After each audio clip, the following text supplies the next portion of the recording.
Scott. Hi, Dan. How are you? I'm doing well. Great. Me too. And this is our 8th episode of the Bookcase. And we have 2 new books. The first one is The Course in Love by Alain de Botton, or I don't even know how to say that. It's funny to hear him because you'd think he'd be French with a French accent, but Yeah. he's got a heavy British accent. So, Okay. and then our second book is The Art of Loving by Erich Fromm. And one of these books is really of recent origin. The other, the one that you held up, The Art of Loving by Fromm, is from the mid 1950s. So they're quite a few years apart. And I think there's a bit of a backstory about why these books and how these books. Well, so this is actually a book of fiction. And in the course of doing our bookcases, I think I made a suggestion several months ago that we do a fiction book, and you had kind of lamented that you didn't really like to read fiction. You had so many interests, you had only, limited time to read, and you actually kind of thought you might be wasting time by reading fiction. And that's very true. I read hardly any fiction. And I think that part of the reason for that I say to myself is that I have such a tenuous grasp on reality. I've always been trying to figure out what everybody else seems to know intuitively. I need somebody to explain things to me clearly. And that's why I've left out fiction. And no, I don't need any emails from listeners saying how fiction can illuminate reality. I think that's going to become clear from this new book that we read. So I had happened to read this. I'm in a book club, and thankfully somebody picked this book because I think we would agree that it's a pretty fantastic little read. It's not only fiction, but there's some self-help and even some psychotherapy involved in it, and it's eminently relatable. I think anybody who's been in a long-term relationship can feel the pages coming alive because it seems true to reality to me. It really does. And the author not only has a way with words, but he speaks about experiences as though he had been watching you closely. That is, as you say, as long as you've ever been in a long-term committed relationship, because he portrays love in such a realistic way, something that is imminently relatable. And it goes back and forth between the story of these 2 characters meeting and being in love, I would say, rather than falling in love, through all the trials, difficulties, and tribulations, joys, triumphs, and failures that entails. Personally, I thought, because of course they do have an episode where they enter psychotherapy, I found that the least relatable, least compelling part of the story. But the back and forth between this 2 couple, peering into their thoughts about the other, wow, it was very moving. Yeah, I was worried that maybe some of that psychotherapy at the end might have been a little bit contrived. And at the same time, I do think it kind of ties things together in this fictional story. Say some more about what you mean, how it ties it together. Well, so the therapist that this couple sees at the end is an expert in attachment styles, and suffice it to say, she diagnoses the couple as having different attachment styles, anxious versus avoidant. And yeah, I think when you look back on the story of each of the husband and wife, you can kind of see that happening. Well, and again, not to be too critical, because is this book worth reading? Yes, whether you are thinking of entering a relationship and you want it to last, or you've been in one and you would like it to last and deepen. For me, the section on therapy would have rung more true if it would have been the entire book. Then we could have had the same kind of nuance that had been presented about the relationship between these two people in general. But as it is, I felt like I was being hit over the head with attachment theory when they discussed in abbreviated fashion the therapist's seeming ability to know exactly what was going on and help them in exactly the way that they needed. I'd also say that when the book ended, I felt a sense of wonder, not wonder and awe, but wonder about what would happen next. And there's a little bit of foreshadowing there at the end. I don't know if you remember that part where the author says that this couple could somehow the marriage could disintegrate or marriage could stay together. I think the implication is that it stays together, but I think there's a little foreshadowing. You're not quite sure. You're not, and I had that feeling, just so you know, throughout. I wondered, is this going to end? Are we going to see two people living in separate apartments taking care of their kids, as happens in 50% of marriages nowadays? And we don't want to give it away and spoil what happens. It really does lay out the back and forth between two human beings coming to truly love one another, which is related to, I think, Dan, the second book. And it's why I suggested, when you brought up The Course in Love, that we maybe take and read this book by the psychoanalyst Erich Fromm, which I was assigned to read as an undergraduate. I don't remember the particular course. Maybe it was a course on adulthood or personality, whatever. And at the time, I hated the book. So I think I was striking back at you for making me read fiction.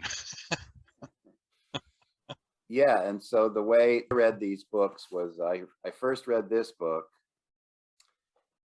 with my book club 6 months ago, and then a few weeks ago I picked up this book, and thankfully it's a skinny little book. It's 120 pages, and then just last week I went back and read this again, and I'll be honest with you, I had a hard time going back to this book in the last few days because I think the word you use, it's kind of got a stern tone. I felt like I was being lectured to. Yeah. And at the same time, the concepts in there are pretty remarkable. I mean, there's some very dated things, that particularly views on homosexuality and same-sex relationships, but the overall, some of the ideas, love as an art and as a skill that has to be practiced and developed, pretty fantastic.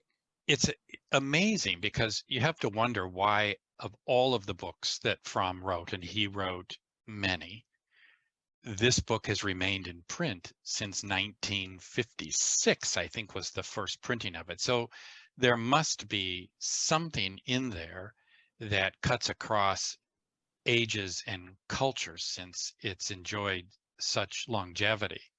As you say, some of the interpretations are laughable, and also an indication that the author really had not experienced, nor did he have experience with what he was commenting on. So same-sex relationships, for example, he places clearly within a pathological framework and language, something to be cured, not understood and appreciated. But besides that, like you say, the material that is presented actually has lots of similarities, although, as you say, in a much more direct, aimed at your brain, a cognitive approach. I'll say that the book was long on lecture and short on practical advice, other than the strongly implied idea that love, the ability to love, is not something you're born with. It's something that has to be developed and modeled and practiced by pushing at the edges of what you're currently capable of. That stands in distinct and sharp contrast to this, which inspired in me a sense of compassion for my own partner that easily gets forgotten in the length of the relationship and the irritations of day-to-day married life. Absolutely. And I thought that it was interesting because in here, Fromm is very critical of, I mean, I think he says something like, truly somebody who's loving is very rare to find. Hmm. And I contrast that statement with what I've read about his own personal life, where he had, it appears as if he had multiple relationships. I think he was married 2 or 3 times, but he also had loves of his life that he wasn't married to. And it just doesn't, without sounding too judgmental, it just does not sound like he lived an exemplary life as far as some of his own advice or values. That's so interesting, Dan, because that's a dilemma, I think, for every mental health professional. And I know I have to say, I feel judgy when I'm seeing an expert. You know, when I go to talk to the guy who does my taxes, I want him driving a Mercedes that's paid for and living in a mansion. If I go to see a physician, I would rather they be the picture of health rather than looking sickly and on the receiving end of a lifetime of bad habits. Maybe that's wrong. The same thing in mental health, that we're often in the position of advising and trying to help around issues that we ourselves may actually struggle mightily with. Right. I wonder about that. I mean, I guess I found in my own life that I'm uniquely blind. Maybe that's one reason that it's probably good for therapists to be in therapy themselves, or certainly a reasonable option. I guess as I think about this, that there's a difference between that I found in The Course of Love versus an Erich Fromm. I would be more forgiving, for example, if I found out that Hélène de Botton, I don't know how to say this again. Right. How have you heard it Botton. said? I De think Botton? Is that what it was? I've heard people say de Botton, and I've heard people say de Botton. De Botton. Okay, whichever one it is. We apologies to the author.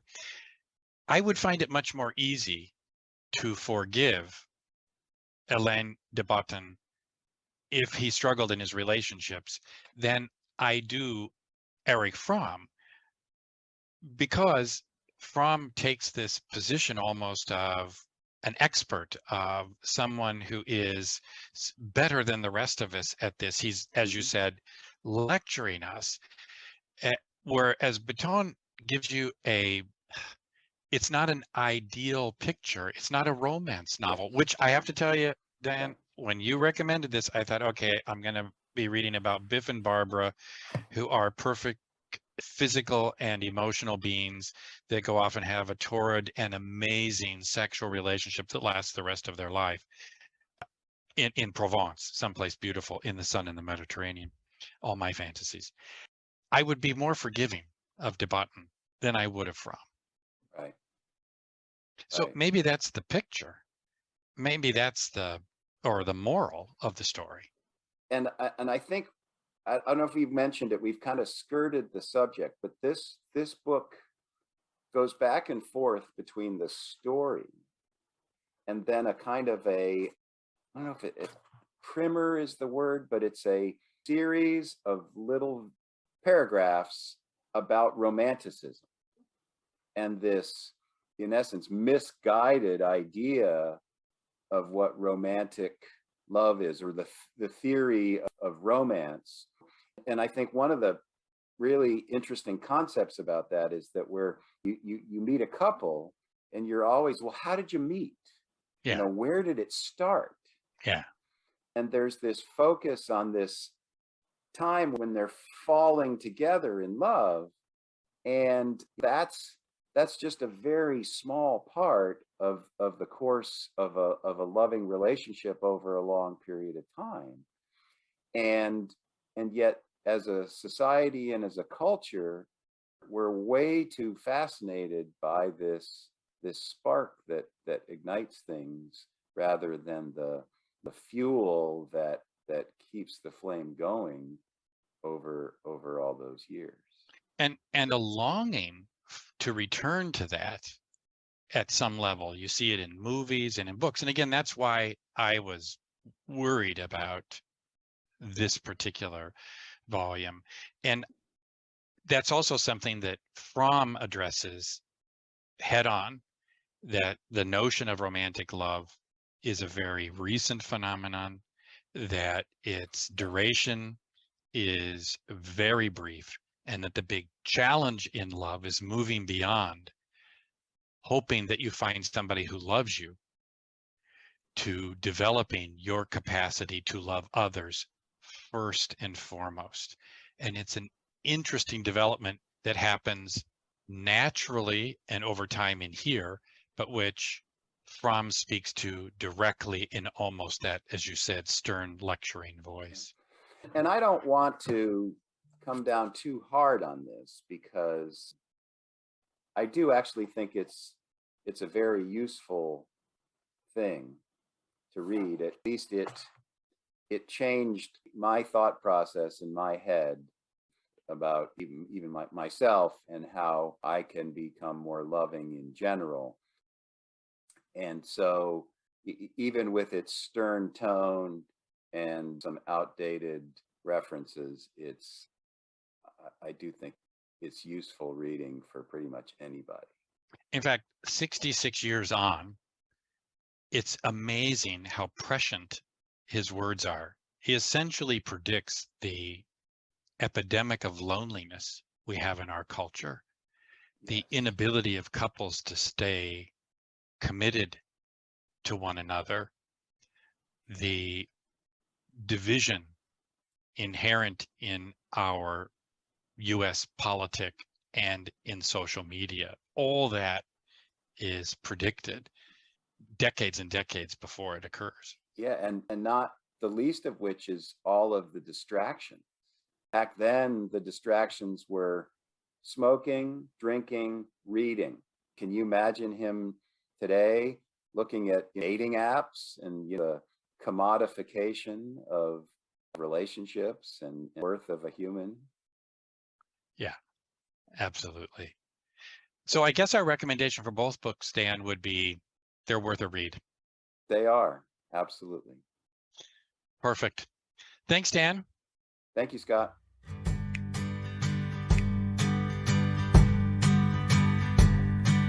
I found a new person to test out my luck. Is it